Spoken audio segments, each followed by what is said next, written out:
which helped build my credibility and helped build trust and ultimately helped them become clients. Welcome to Cashflow Podcasting, where business owners reveal how their podcasts have supercharged their success. My podcast completely transformed my training business, so I've seen firsthand the magic that podcasts can work. And here's the best part.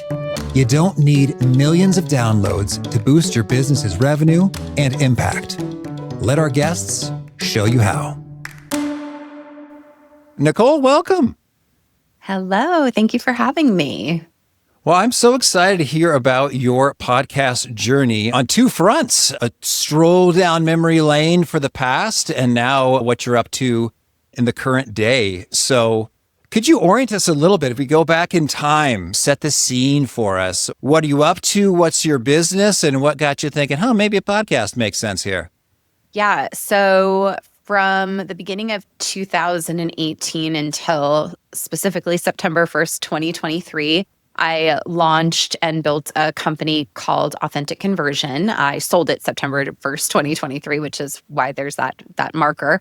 And the company started as business coaching for health and fitness professionals. That was my background. So helping personal trainers, fitness studio owners, and things like that. And then slightly before the pandemic hit, but certainly during the pandemic, we made a big adjustment to helping those coaches build businesses online.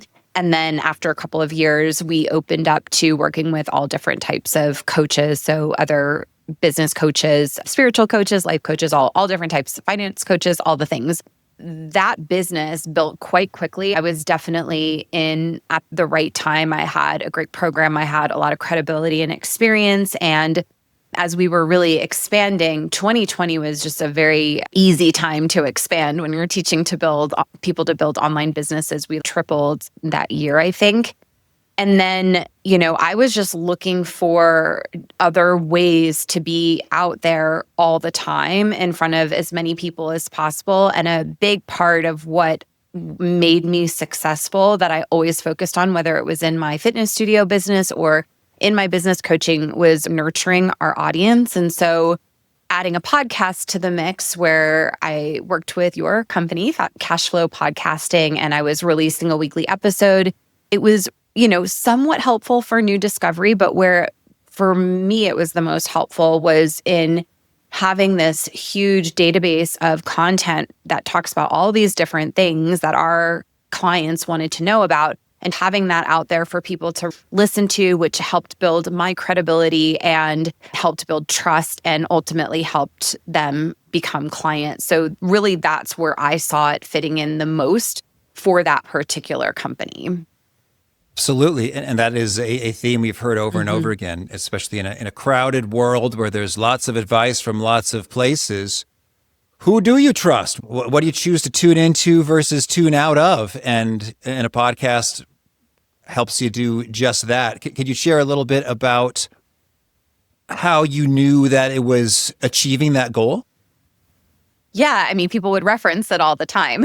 All right, there you go. So some of them were, I was doing a lot with it. It was going on the podcast, but when I would record these episodes, I would live stream them into the Facebook group that I had. It had over 20,000 people in it. So we were getting a lot of visibility. Then you guys would do the audiograms and all that, and the episodes would come out and I'd share in my stories. And sometimes I would send emails that referenced and drove people to listen to episodes of the podcast. And we were actively pushing people that way, particularly with our testimonial-based ones where I'd have clients on and interview them. And those were a huge selling point for a lot of people as well, where they could hear all these different stories of people with all these different backgrounds and experiences who have had success working with us, and a big selling point for many people. Did we cross paths initially?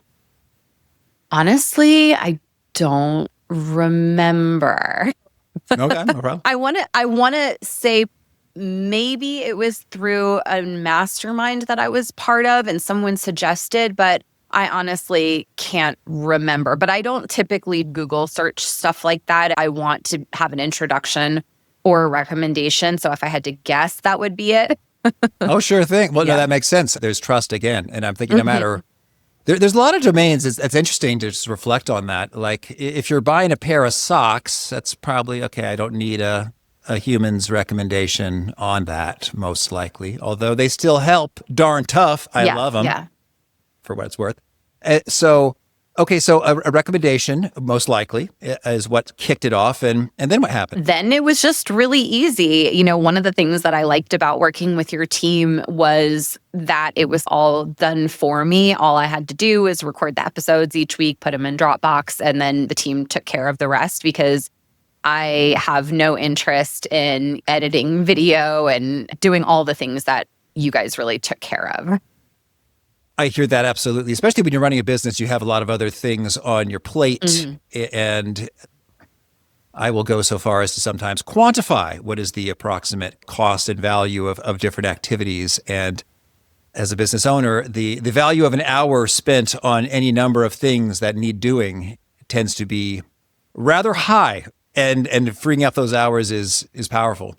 Yeah, absolutely. It was definitely helpful. And I had the show for just under 4 years. As I worked within the company for about 15 months, once bringing my business partners in before ultimately transitioning out. And I continued to do the show every week for that entire time. And so you said you quickly tripled around 2020. That's amazing. To the extent that you're comfortable, can you share some numbers associated with whatever it is, if it's revenue or clients or how you thought about business growth? Yeah, well, this was at a time where I was mostly doing things solo. I had one part-time team member to help me with some different client support type stuff. I also had a few contractors, someone who helped me run ads and someone who did some marketing consulting and build outs and stuff with me, but I was doing the majority of it. I mean, so 2019, I don't remember the exact numbers. I know we did maybe a little over $500,000 in 2019. So that was the second full year in business. So I was definitely hitting my stride. And, we were averaging about 25 to 30,000 a month for a while. And then I brought in someone to do my ads. And then it quickly went to like 40, 50, 60. That kind of all happened in 2019. And then, so we'd already hit our stride with what was working in terms of the marketing. And then 2020 hit, everyone suddenly needed to take their business online. And we did about 1.6 million that year. Beautiful. Yeah. So at the time I was running these coaching cohorts like every month, starting different groups of students. In April 2020, I'll never forget, I had to open 2 cohorts because there was just so much demand. So yeah, 2020 was a really good time for me in business. Absolutely. Congratulations. Yeah. And then a successful exit, not too long thereafter. That's really cool. Yeah. Well, and I guess it can be hard to know when the podcast is serving a lead, nurturing, trust building, relationship deepening function over time. But could you hazard a guess as to, what might have happened in a non-podcast world? I have no idea because I used the content in so many different places for so many different purposes, not primarily for people finding me necessarily.